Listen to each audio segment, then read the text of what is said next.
Olá, você que acompanha o Entre Séries. No vídeo de hoje eu vou falar aqui sobre os meus favoritos do ano de 2023.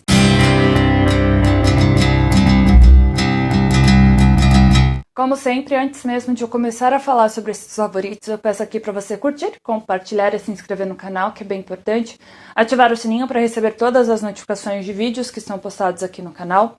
Também acessar, seguir as redes sociais e os sites que estão todos aí linkados na descrição, porque você recebe as principais notícias do mundo da TV, do cinema, música, games, livros, HQs, críticas, dicas e muito mais coisas que estão acontecendo nesse cenário, nessa indústria do entretenimento e da cultura pop. E antes de mais nada, é bem importante eu ressaltar aqui que eu estarei falando sobre os meus favoritos de 2023, não necessariamente são os melhores, não necessariamente são o que se destacou para você ou para todo mundo, são coisas que eu me apeguei muito a esse ano de 2023 e eu quero aqui compartilhar com vocês. Então eu selecionei 3 séries e 3 momentos do cinema, eu vou colocar dessa maneira, para falar um pouco, eu vou dar um pouco mais sobre os meus sentimentos em relação a eles. A maioria deles tem críticas no site, então você também pode conferir elas inteiras só pesquisando no site. E também tem outros vídeos ressaltando algumas dessas produções aqui no canal, que eu vou também deixar conectado aqui, né, que tem botão de informações, então você vai poder também conferir mais alguns detalhes nesses vídeos que também foram postados aqui no canal. Começando a falar sobre séries, eu vou começar com Queen Charlotte, uma história Bridgerton, que chegou em maio no catálogo da Netflix. A série, ela é um prelúdio, né, dos acontecimentos de Bridgerton. Ela é ambientada em 1700 e alguma coisa, e ela é sobre o romance entre a Rainha Charlotte e o Rei George. E além de servir exatamente como um prelúdio, ela também serve pra gente encaixar algumas peças entre a segunda temporada de Bridgerton e a terceira temporada, que vai chegar em maio. Vai ser dividida em 2 partes, com 4 episódios lançando em 16 de maio e mais 4 episódios em 13 de junho, se eu não me engano. Escrita totalmente pela Shonda Rhimes, ela tem uma delicadeza muito importante que eu achei, né, que a gente vê vislumbres disso na segunda temporada de Bridgerton, principalmente no episódio 6, e a gente começa a entender melhor o relacionamento da Charlotte com o Rei George. A cena final é uma das cenas mais bonitas que eu vi esse ano, e se alguém discordar sobre isso, eu vou brigar, basicamente. Mas foi um aconchego, né, um abraço que eu senti desse universo Bridgerton, que continua a conquistar muita gente. Ele é um ótimo caminho de entrada, né, um ótimo momento de apresentação para outros projetos, principalmente literários, de romance, principalmente romances de época, né, romances históricos. E eu gosto muito disso e me senti muito acolhida por muitas coisas, mas principalmente por Rainha Charlotte trazer esse romance delicado e também trazer algumas, talvez, pistas do que a gente pode encontrar na terceira temporada e na 4ª temporada de Bridgerton, que já está confirmada. A segunda produção que eu vou falar aqui também é da Netflix, que é a adaptação live action de One Piece. Essa adaptação chegou em agosto no catálogo da Netflix. O primeiro vislumbre dessa, as primeiras imagens foram lançadas aqui no Brasil, né, com o Tudum, que aconteceu em junho. A série, ela tem 8 episódios, eu que não sou fã nem do mangá e também não assisti nada do anime, que é conhecido por ter mais de 1000 episódios. Eu fiquei encantada com esses 8 episódios, fiquei encantada com o elenco. A Netflix também anunciou recentemente, numa convenção no Japão, que vai estar fazendo, né, vai estar já desenvolvendo, já está em produção, uma nova versão animada, um novo anime, intitulado The One Piece, para expandir ainda mais, né, esse universo de One Piece. E eu gosto muito de ter isso em mãos agora. Eu acho que esse ele novamente está abrindo caminhos, né? Eu acho que isso apresenta muitas coisas e faz parte dessa expansão global e One Piece, essa versão live action consegue atrair tanto quem nunca viu nada de mangá em anime e talvez se interesse para ver essas produções, quanto também as pessoas que gostam do anime para ver na versão live action. Obviamente, é um outro ritmo, obviamente. Vai ter alguns arcos reduzidos, alguns arcos mesclados ou até mesmo com uma nova dinâmica, porque é uma versão live action, tem coisas que funcionam em desenho, né, e tem coisas que não funcionam em live action e vice-versa. Mesma coisa com adaptações de livros. E eu acho que o público precisa muito começar a prestar atenção nessa situação. Mas One Piece foi um dos destaques esse ano, com toda certeza, pelo elenco, pelo dinamismo, pelas cores vivas de dos episódios e por tudo que está atrelado a essa adaptação. E por último, nesses destaques favoritos de 2023 nesse mundinho de séries de TV, está a Ahsoka, que estreia em agosto pelo Disney Plus, tem 8 episódios também. Traz a Rosário Dawson novamente como a personagem título, ela que já tinha interpretado a personagem em The Mandalorian, ela que era um fancast desejado pelos fãs de Star Wars. E essa continuação da saga Star Wars, que consegue ter uma ligação muito boa entre a saga Skywalker sozinha, né, com a participação do Hayden como Anakin, que eu acho muito importante para a construção da Ahsoka, seja para quem viu as séries animadas de Star Wars, seja para quem não viu, né, entender que ela era Padawan do Anakin, e fazer essa construção é muito legal, e ver isso em cena live action também traz uma densidade, eu acho que boa para a personagem, mas também colocar as situações mais complicadas, né? Essa coisa de mais universos, mais galáxias, toda a construção do que ela está lutando, e com personagens que muita gente conhecia também dos desenhos, e trazer isso para live action, para atores reais, né? Também foi muito legal de se ver, muito bom de colocar novos rostos, né, dentro daqueles personagens.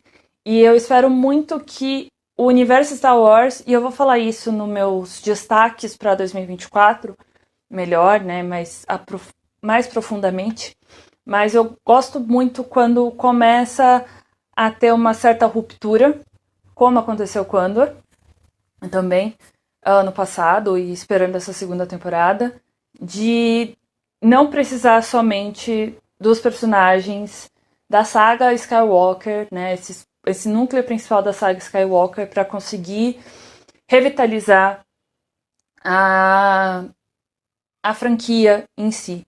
Obviamente, a Ahsoka tem muita ligação com a franquia, com a saga Skywalker, mas ela consegue se sustentar sozinha, sem a necessidade dele estar presente toda hora. Né? Ela tem a ligação, mas ela não precisa estar toda hora mencionando ele para conseguir crescer, para conseguir ter um arco. E eu realmente espero muitas coisas do universo Star Wars sempre, e essa foi novamente uma surpresa, não necessariamente uma surpresa, mas foi um respiro bom dentro do universo Star Wars. Agora eu vou começar a falar sobre os momentos cinematográficos, e eu não poderia deixar de mencionar, né, eu preciso começar, melhor dizendo, com Barbie e Oppenheimer, que estrearam juntos dia 20 de julho aqui nos cinemas brasileiros, 21 de julho no restante do mundo, basicamente. Foram 2 filmes, para mim, excelentes, foram 2 filmes completamente diferentes, mas também com públicos diferentes, mas que podem atrair os dois sem problema, um baseado em na boneca mais famosa do mundo, trazendo uma conversa sobre sobre o feminino, sobre o aspecto de mulheres, todos os aspectos de mulheres, a questão, várias outras questões, né, do mundo masculino, masculinizado. Nós também temos até uma crítica a patriarcado e como eu adoro a fala do Ken, que achava que o patriarcado era sobre cavalos, e é muito bom ver isso, né? Tem um elenco fantástico também, uma trilha sonora muito boa. Greta Gerwig mostrando cada vez mais ser uma ótima diretora, uma ótima roteirista, que está trazendo histórias muito boas, né? E que o público começa a se identificar mais, a fazer conexões com isso. E a gente tem Oppenheimer, por outro lado, que é uma história inspirada em fatos, né? O Christopher Nolan escreveu e dirigiu um filme de 3 horas denso, um filme de 3 horas que fica alternando entre momentos da vida do criador da bomba atômica, durante um dos momentos mais tensos da história da humanidade, principalmente no século XX. Cillian Murphy está fantástico nesse papel. Ele é o meu favorito para ganhar melhor ator no Oscar. Eu espero que ele ganhe, porque eu acho que é um dos melhores papéis que ele já fez na vida. E ele consegue ter ele consegue transmitir tanto pelo olhar dele que chega a ser bizarro. Eu amo o jeito que o Christopher Nolan tratou o silêncio muitas vezes, principalmente quando estava envolvido o primeiro teste da bomba atômica. Né? O silêncio ali é fantástico. Como ele usou os efeitos práticos, é fantástico. Figurinos, o elenco de suporte e tudo ao redor de Oppenheimer é gigantesco. E eu espero muito que o fato de Barbie ter ultrapassado 1 bilhão e Oppenheimer ter quase feito 1 bilhão é muito importante para o cinema, porque essa junção dos dois, esse Barbieheimer que foi colocado nas redes sociais, começou de forma orgânica. Não foi planejado pelos estúdios, não foi algo obrigatório, né? Mas as pessoas queriam participar desse momento do cinema, queriam Barbie indo de rosa, o Oppenheimer indo de preto.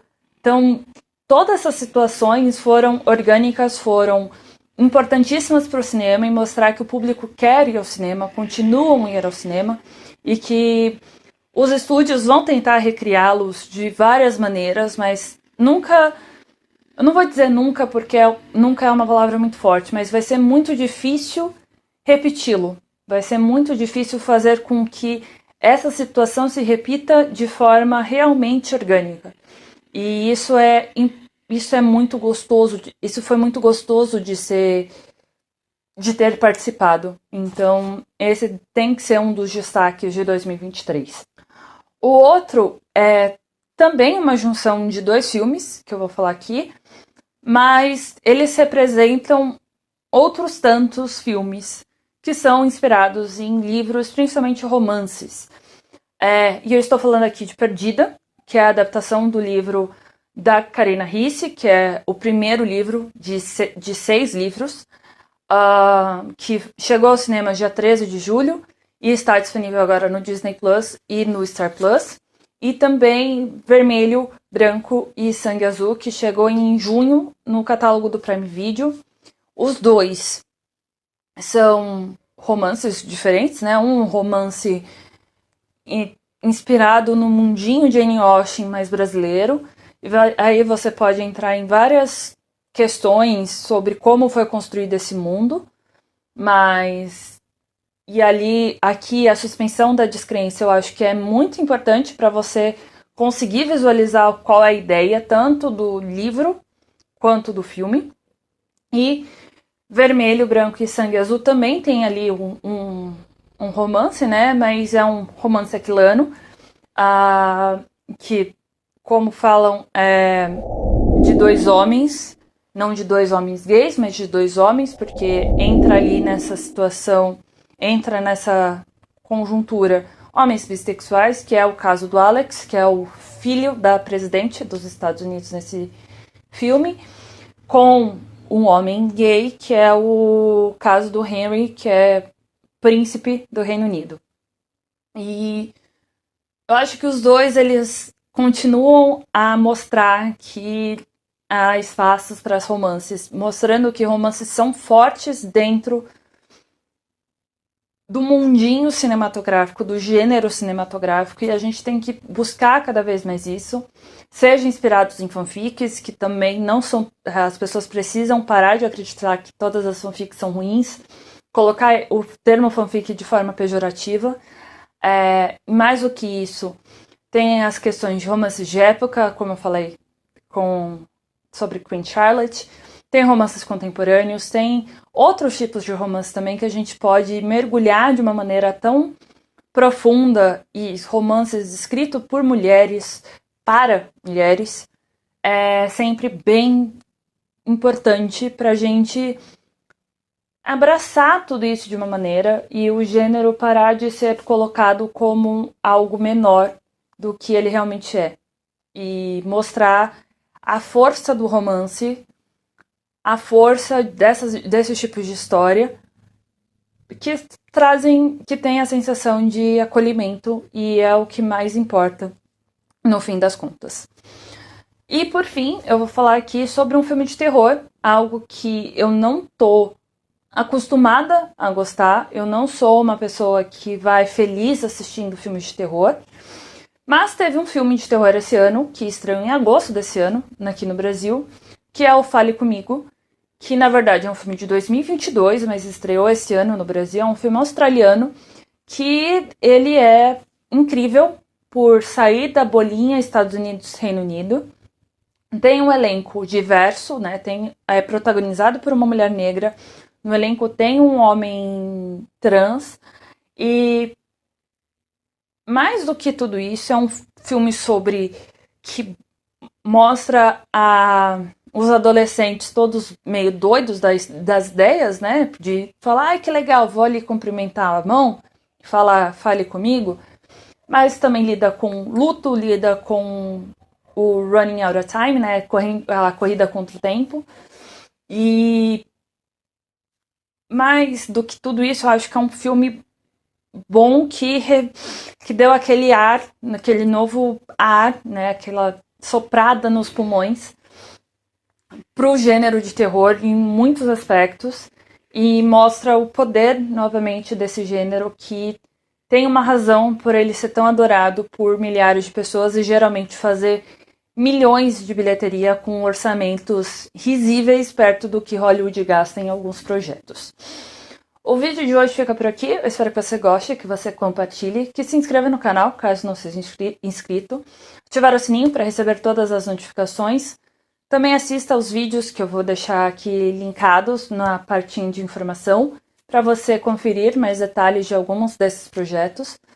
Peço também para você seguir, compartilhar as redes sociais do site que estão linkadas na descrição, porque por lá você recebe as principais notícias do mundo da TV, do cinema, da música, dos games, dos livros, né, do cenário literário.